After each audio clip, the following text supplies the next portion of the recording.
And welcome back to the Power Accountability League. I am your pal, Dan L. This is my channel. Guess who is still dead? Cal L. What do you mean he's dead? I mean his values are dead to the world. Today's video is entitled Ignoring a Sign 72 Times. And we're going to be talking a little bit about Christopher Sign. He's in the news cycle. You can Google that person. It's funny, if you use any search engine to look up Christopher Sign right now, it'll bring back mostly left-leaning reporting on the subject. But you'll want to go to places like the Gateway Pundit. I don't know, there's a CNS, that's Christian News Service, or Newsmax, One American News Network, Fox News, Breitbart. By the way, of all the ones I just mentioned, the one that's my favorite is the Gateway Pundit. I think they are the best at delivering information that's important information, and reporting on it accurately. I know there's a Tatum report, that's Officer Tatum, and there's a bunch of others too. Of course, the Daily Wire, that's Ben Shapiro. So there's tons of outlets out there which are not devoted to the left, but many of those I'm not very happy with. I'm not very happy with Newsmax or Fox News. And actually, like I said, the only one I'm really happy with is the Gateway Pundit. I'm sure if Gavin McInnes, he's got censored.tv or something like that, and that's a good place to go. So basically, Rush Limbaugh Show, Censored TV, and Gateway Pundit. Anyway, so I got off topic. I just wanted to share with you, there's tons of places to get information. I obviously am not looking to get information from the left because I know what their game is. But I'm always willing to do a little research that includes looking at the left. You have no choice, really. And because it's important, isn't it? It helps us understand the left, the center, and the right. You get information from all three sections of humanity. And we're going to start off with some information from Wikipedia. So here we go. Clinton body count. Clinton body count is a debunked conspiracy theory asserting that former U.S. President Bill Clinton and his wife, Hillary Clinton, have assassinated people, totaling as many as 50 or more. Many parts of it have been advanced by Newsmax publisher Christopher Ruddy, Congresswoman Marjorie Taylor Greene, and others. Such accusations have been around at least since the 1990s, when a film called The Clinton Chronicles, produced by Larry Nichols and promoted by Reverend Jerry Falwell, accused Bill Clinton of multiple crimes, including murder. This conspiracy theory has been debunked by the Lakeland Ledger, haven't heard of them, the Chicago Tribune, Snopes, we've all heard of Snopes, and others, who point to detailed death records, the unusually large circle of associates that a president is likely to have, and the facts, well, that's bad English. Shouldn't be the facts, and the fact that many of the people listed had been misidentified and were still alive. Others had no known link to the Clintons. So I just caught a little grammatical error there at Wikipedia. I do see that, but I don't see it as often as I used to see it. So anyway, just a small grammatical error, which tells me that it was written by a partisan hack. But does that mean it's not true? Well, that's the thing. I don't think Bill and Hillary Clinton have assassinated 72 people. But I do think something else. Luckily, I want Snopes. I definitely want Snopes to challenge me on this one.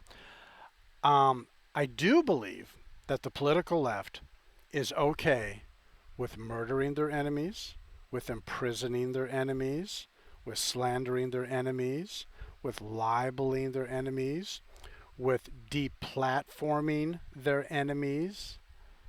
I do believe there's a very, very strong record that the left can't handle it when other people are either interfering with their ambitions, that is their power grabs, or interfering with their narrative. The left you know why the left completely went off the deep end with Donald Trump? It was because Donald Trump, wasn't afraid of them, but also Donald Trump was constantly exposing the falseness of their narratives. Donald Trump was constantly calling out the left, saying, you are bad guys. You are the #1 threat to civilization. He never said that. But if you add up all the comments by Donald Trump aimed at the left, aimed at the Democratic Party. I know I don't play that game. I've already made some videos about this. I don't play that game where I let them set the language. I let them control the language and set the narrative. I don't let the left do that. So the Democrat Party loses its mind whenever anyone stands up to them. And that's what and Trump did a lot of that. The other Republicans don't. The McCains, the Romneys, the Liz Cheneys, they secretly are Democrats. I don't even know why they're in the Republican Party. I don't even know why they call themselves conservatives. They're not conservative. They want no one works harder to make their own cause, conservatism, lose than conservatives. Anyway, hold on. I got an itchy nose. That's not a pick. That's an itch. I got that clarified by Seinfeld. One more time. Sorry. Anyway, let's get back to the story. So, like I said, I'm not accusing Bill of killing 72 people. I'm saying that the left likes to get rid of people that they view as an impediment to their desire to have total power over everything and everyone. Everything that's kind of redundant. Everything. They want to control everything in the universe. And if you are, as Donald Trump once said, Donald Trump said, they're not after me, they're after you, I'm just in the way. And that's a good way for Donald Trump to put it. The left is after you, the political left. Again, the defining characteristic of the left is they want to enslave the universe. Everything that lives in this universe, hell, if they could figure out a way to enslave inanimate objects, they would do that. So anyway, like I said, this is going to be, unfortunately, you're thinking, well, the reason this is a long video is because you're long-winded. That's part of it. But there's a lot of information I'm going to give you in this video. A lot of it. So I'm going to have you, hopefully, I'm going to have you stick with me here. So I read you the part from Wikipedia on how the Clinton body count has been debunked. I'm going to make a video called Debunked. I'm going to give you examples of where the left has debunked stuff that people have said about the left. And you're going to be like, wait a minute, that was never debunked.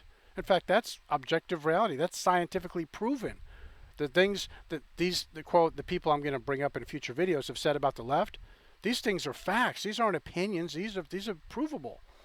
One of them, perfect one, is when I say the Democrat Party is pro-slavery, no, they're not. Well, we did have a civil war, and it was the Confederacy run by the Democrats which started the Civil War, and that was in service to slavery. Well, that was a long time ago. Oh, wait, what? What'd you say? That was a long time ago. So things that happened a long time ago don't matter? So if BLM says that there was a massacre in Tulsa over a century ago, or about a century ago, does it not matter? And by the way, go to Officer Tatum's channel, Brandon Tatum's channel. He talks about the Tulsa, Oklahoma massacre. But the point is, whether you believe or don't believe in what happened in Tulsa, Oklahoma, that was a long time ago. So should we not care about it? See how this works? You see how your critical thinking skills hopefully are kicking in right now? If I tell you about the Democrat Party being in favor of slavery and then I give you proof of that, they're like, well, you can't reference that. That happened a long time in the past. And then you say to the left, wait a minute. So the past doesn't matter, right? So because everything left is doing right now is dredging up the past. The left's claim to authority and power is all based on things that happened in the past. So if the past doesn't matter, that means all the claims by the left are based on something that doesn't matter. All of their moral authority comes from the fact that, there was injustice in the past. There was unfairness. There's always been injustice. There's always been unfairness. There's always been irrational behavior. There's always been violence. There's always been crooked people. There's always been corruption. Those same things exist right now as we talk. And those same things will likely exist into the future indefinitely. Those things will exist in perpetuity. It is a constant battle to fight against evil.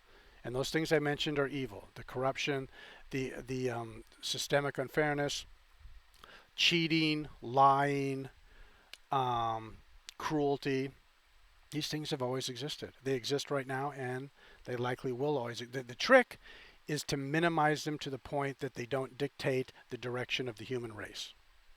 We haven't gotten there. We're not close to getting to that place. I hope we do, but we're not close to getting there. Or we're not close to being there. Hopefully we'll get there. Anyway, So I read you. I'm sorry. I'm like Jen Psaki. I'm circling back around to the focus of the video. First, I'm going to get a little drink of water. Give me a second here. Water. Is there anything better than water? I don't think so.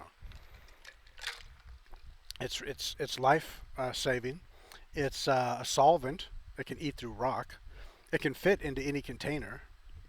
Um, Water is great.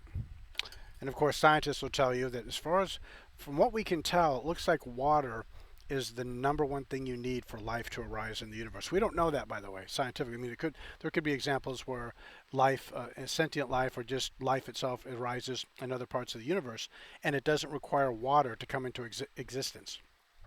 But so far, our basic understanding of life is that water is an important ingredient. So, I read you the part from Wikipedia.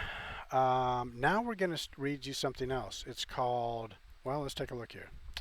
What is it called? It's called List of 71 Clinton associates who died mysteriously or committed suicide before testimony. Okay, I'll read that again. List of 71 Clinton associates who died mysteriously or committed suicide before testimony. Okay. So let's start. Here we go. Like I said, it's going to be a long video, so stick with me. Number 1, James McDougal. Clinton's convicted Whitewater partner died of an apparent heart attack while in solitary confinement. He was a key witness in Ken Starr's investigation. Okay, heart attack. I can believe that. Mary Mahoney, a former White House intern, was murdered July 1997 at a Starbucks coffee shop in Georgetown. The murder happened just after she was to go public with her story of sexual harassment in the White House. Okay, that's interesting. 3, Vince Foster.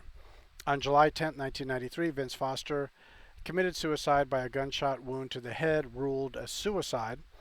Foster was the deputy White House counsel at law. His body was discovered in Fort Marcy Park, although no bullet was ever located. An initial witness stated there was no gun at the scene, though. One was later found prominently displayed on the body. Foster was an associate of long standing with the Clintons who was concerned with Clinton campaign finances and colleague of Hillary Clinton at Little Rock's Rose Law Firm. Okay, so that's just number 3. So I'm going to stop for a second. Like I said, this video is going to... So I'm going to stop for a moment here. Vince Foster, I think, is something that's interesting. Are you saying that they murdered him? I don't know what happened to Vince Foster. I mean, I just read you what happened to Vince Foster. But he committed suicide, and you heard about the mysterious circumstances. Here's the thing. The thing is, ambitious people don't commit suicide. If I'm coming off as cryptic right now, there's a reason for that. Something about the Vince Foster thing just doesn't feel right. Like I said, there was a time when people had honor, and if they had disgraced themselves, they might commit suicide. But that time is gone. In the United States of America, there's no honor anymore. And people who are ambitious, they do not commit suicide. Ambitious, successful people, people close to power, real power, they don't take their own life. So yeah, Vince Foster's suicide, I find that kind of strange. Anyway, this is just part 1. We're only at number 3. So like I said, stay with me, and we're going to get to the other segments coming up.